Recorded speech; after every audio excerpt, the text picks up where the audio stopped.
اور حضرت ابراہیم علیہ السلام کو آگ میں ڈالنے کے لیے نمرود نے کیا کیا؟ ایک مربع میل کا احاطہ بنایا جس کی 4 دیواری 20 گز بلند تھی۔ اب لوگوں نے کیا کیا؟ اس احاطے کے اندر لکڑیاں جمع کرنا شروع کر دی۔ 1 مہینہ مسلسل لوگ اس احاطے کے اندر لکڑیاں ڈالتے رہے۔ لوگ اس کام کو نیک کام سمجھنے لگے کہ یہ کام کرنے سے ہمیں ثواب ملتا ہے۔ بیوی کہنے لگی یا اللہ میرا شوہر بیمار ہے، یا خدا میرا شوہر بیمار ہے، اگر اسے سکھ مل گیا، اگر اسے شفا مل گئی تو میں ابراہیم کو جلانے کے لیے، ابراہیم کی آگ کے لیے اس احاطے کے اندر اتنی لکڑیاں پیش کروں گی۔ غریب شخص کہتا یا خدا اگر تو مجھے رزق وسیع عطا کر دے، میری یہ غربت ختم کر دے، میں صبح کھاتا ہوں شام کے لیے نہیں ہوتی، شام کو کھاتا ہوں صبح کے لیے نہیں ہوتی، اگر میری یہ غربت ختم ہو جاتی ہے تو میں ابراہیم کو جلانے کے لیے، ابراہیم کی آگ کے لیے اس احاطے کے اندر اتنی لکڑیاں پیش کروں گا۔ لوگ اس کام کو نیک کام سمجھ کے سر انجام دینے لگے کہ یہ کام کرنے سے ہمیں ثواب ملے گا۔ دھڑو دھڑ لکڑیاں آنے لگیں۔ 1 ماہ کے اندر کچھ لوگوں نے مدد کی اور باقی نمرود کی طرف سے 1 ماہ کے اندر یہ احاطہ لکڑیوں سے پر ہو گیا۔ اب اس احاطے کے اوپر تیل ڈالا گیا، لکڑیوں کی ہر ایک جگہ تیل ڈالا گیا آگ جلانے کے لیے۔ نمرود نے حکم دیا قید خانے سے ابراہیم کو باہر نکالا جائے۔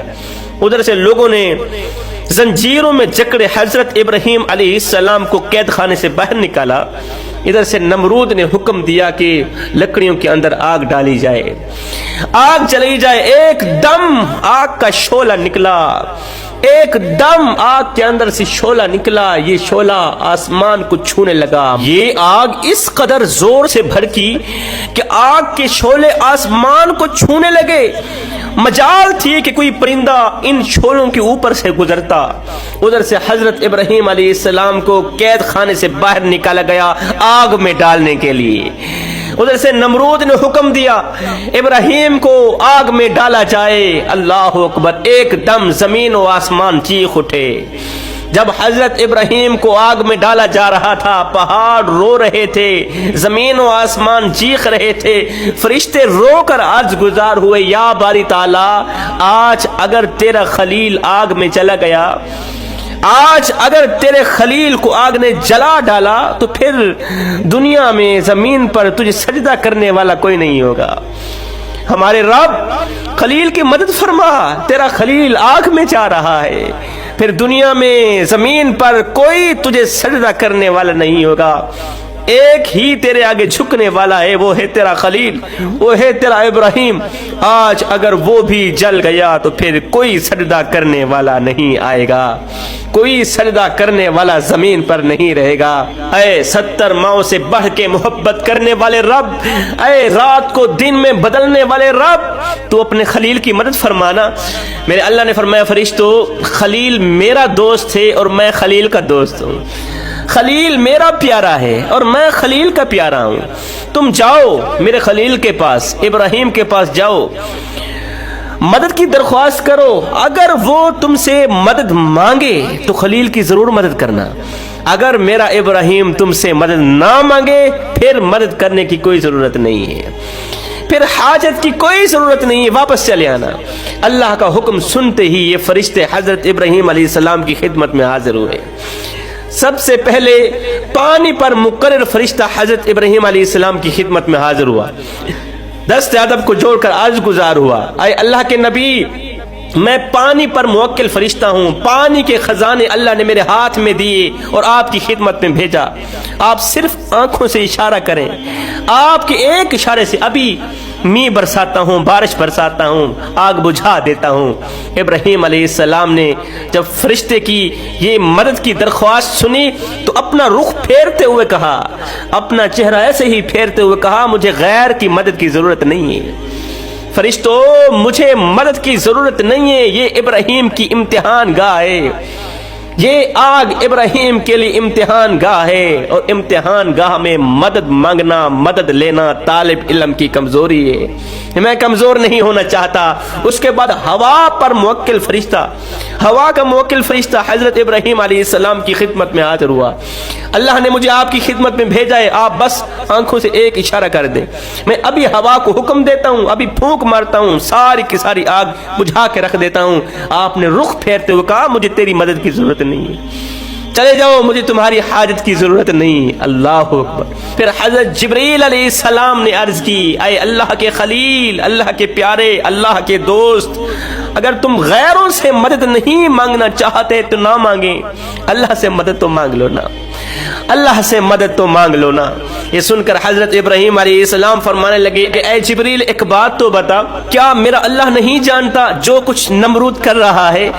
اگر وہ جانتا ہے میرے لیے بس اتنا ہی کافی ہے کہ میرا رب مجھے دیکھ رہا ہے، میں جس کس حال میں ہوں میرے لیے بس اتنا ہی کافی ہے کہ میرا رب مجھے اس حال میں دیکھ تو رہا ہے نا۔ حضرت ابراہیم نے فرمایا اے جبریل مجھے بتا کہ نمرود کو کس نے پیدا کیا؟ اللہ نے پیدا کیا۔ یہ آگ کس نے جلائی؟ نمرود نے جلائی۔ اور نمرود کے ذہن میں کس نے ڈالا کہ ابراہیم کو آگ میں ڈالا جائے، آگ میں ڈال کے میرے ابراہیم کا امتحان لیا جائے؟ جبریل نے کہا یہ تو سب کچھ اللہ کی ذات کرنے والی۔ فرمایا پھر چلے جاؤ جبریل، چلا جا، دیکھ کہ آج آگ مجھے جلاتی ہے یا میں آگ کو جلاتا ہوں۔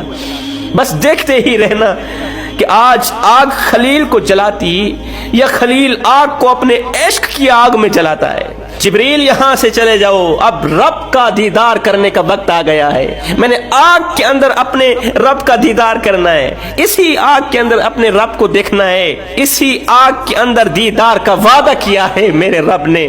بس یہ کہتے ہوئے حضرت ابراہیم علیہ السلام نے تمام فرشتوں کو ایک سائڈ پہ کیا، تنہا اکیلے آگ میں داخل ہوئے۔ جیسے ہی حضرت ابراہیم آگ میں ڈالے گئے، آگ کی تہ تک پہنچے، میرے اللہ نے فرمایا آگ، اے آگ سرد اور سلامتی والی ہو جا۔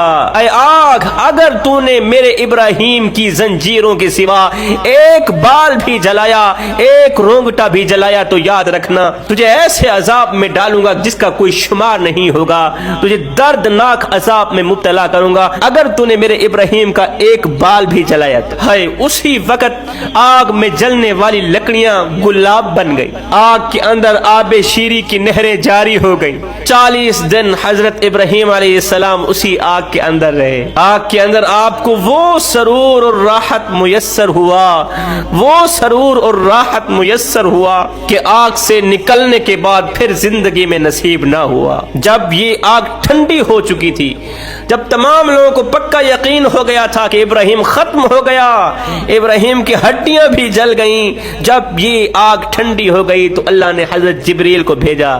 جبریل وہی لے کر آئے، حضرت ابراہیم علیہ السلام کی خدمت میں حاضر ہو کر ابراہیم کو اللہ کا سلام دیا، ساتھ میں کہا اے خلیل تیرا رب فرما رہا ہے اب تو تم نے دیکھ لیا ہے نا کہ میرے پیاروں کو آگ نہیں جلاتی، میرے دوستوں کو آگ نہیں جلاتی، جو میرے ہیں نا ان پر آگ اثر نہیں کرتی، جسم کو تو کیا ان کے بالوں کا بھی آگ کچھ نہیں بگاڑ سکتی۔